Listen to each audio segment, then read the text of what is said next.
김용대 드론사령관 구속영장 기각됐습니다. 이유가 방어권 지나친 제한이다. 사법부는 끝났어요. 미친놈들입니다. 구속은 피의자의 방어권을 지나치게 제한하게 되는 점, 구속의 사유와 상당성을 인정하기 어렵다. 피의자가 사실관계를 대체로 인정하고 있다. 기본적인 증거들이 수집돼 있다. 수사 절차에서 피의자의 출석 상황, 진술 태도, 피의자의 경력, 주거, 가족관계 등도 고려했다. 그리고 특검팀 수사를 받으면서 유서를 작성하는 등 심적으로 불안정한 상태를 보였지만 다시 호전된 점 등에서도 구속이 불필요하다고 판단한 것으로 보인다. 남세진 영장전담 부장판사입니다. 그나마 수원지법 출신이 아닌 그나마 믿을 수 있는 사람 한 명이 있어 다행이다라는 사람이 이런 행동을 하고 말았습니다. 드론사가요, 우리 군 무인기 2대를 비행했다고 기재를 했어요. 근데 실제로는 한 대만 비행이 이뤄졌고 한 대는 정상 비행을 하다가 원인 미상으로 없어진 것처럼 보고서에 쓰라는 상부 지시가 있었어. 이런 내부 증언이 이미 나왔습니다. 자, 분실 처리된 이 무인기는요, 엿새 전에 평양에 추락했어. 그래서 평양으로 직접 보냈어. 김정은 관저위로 보냈어. 이거 숨기려고 공문서를 위조를 한 거예요. 무인기 비행 로그 기록도 삭제했어. 무인기에 달았던 전당통도 떼어 없애버렸어. 증거를 인멸하려 한 놈이야. 자, 김용대가 책임자한테 기존 보고서와 다른 양식, 글자체 사용할 것, 부의 지시로 무인기 북파 TF 끓였다. 부의가 뭐야? 대통령이야. 그 다음에 JTBC 단독은 드론사 부대원 메모예요. 부의 대통령이죠. JCS MND 이게 합참하고 국방부라고 합니다.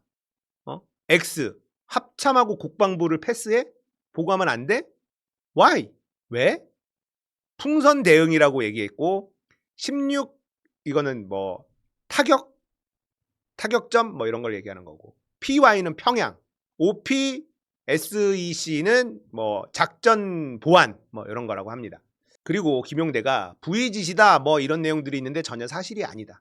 대통령이 지시하지 않았다라고 지금 주장하고 있습니다. 연평도 포격 도발이 있었잖아요. 실제 포탄이 날아다닌다고 해도 전쟁은 그렇게 쉽게 일어나지는 않습니다.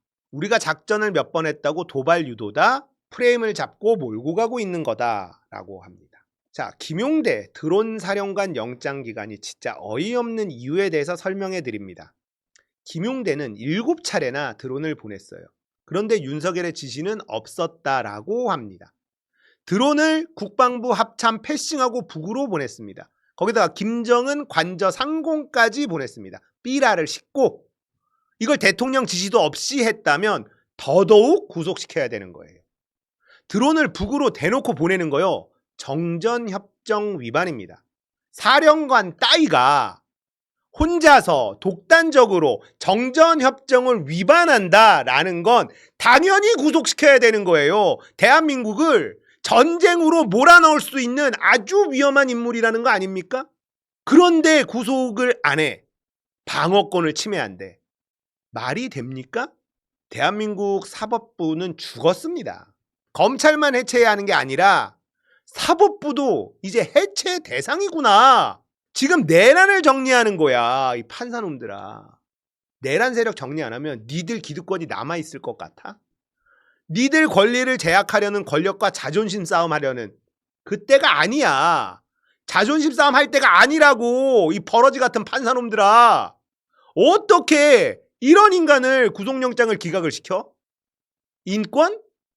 나머지 국민들을 다 죽음의 불바다로 몰아넣을 수도 있는 위험한 인물을 대통령 지시도 안 하고 자기 혼자서 김정은 관저에다가 드론을 막 보내고 정전협정을 그냥 위반하는 사령관 따위를 그냥 내버려 둔다고?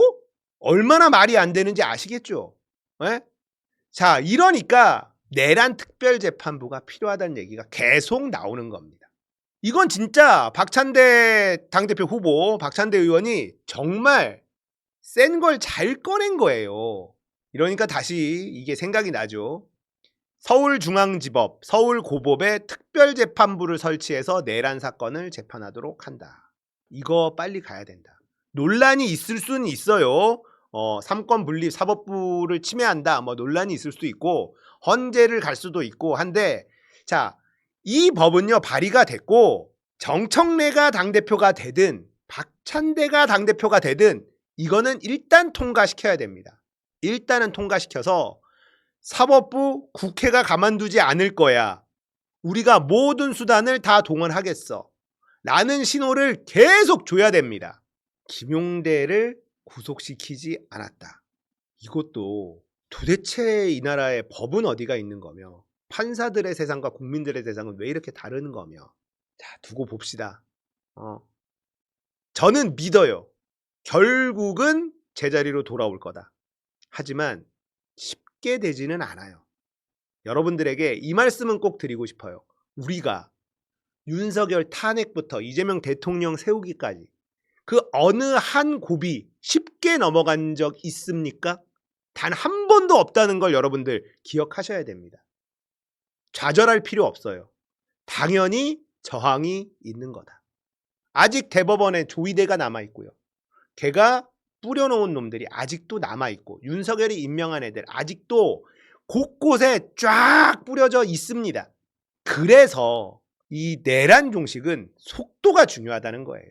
몰아쳐야 됩니다. 휘몰아쳐야 돼요. 지금 민주당 당대표의 박찬대 의원보다 정청래 의원이 좀 압도적으로 표가 더 많이 나온 이유는 바로 그런 기대가 정청래에게 투영되고 있기 때문이에요. 자, 박찬대 의원 지지하는 사람들, 박찬대도 잘할 겁니다. 이상한 가짜뉴스로 정청래 공격하지 마요. 오히려 역효과 났어. 지금 이미.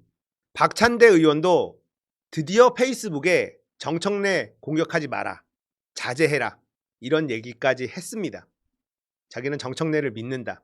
정청래도 박찬대 믿는다고 하고 박찬대 지지자인 척하면서 정청래 가짜뉴스로 공격하고 악마하는 새끼들 멈춰라. 김용대 구속영장 기각. 사법부도 개혁의 대상일 수밖에 없습니다. 꼭 기억하고 있읍시다.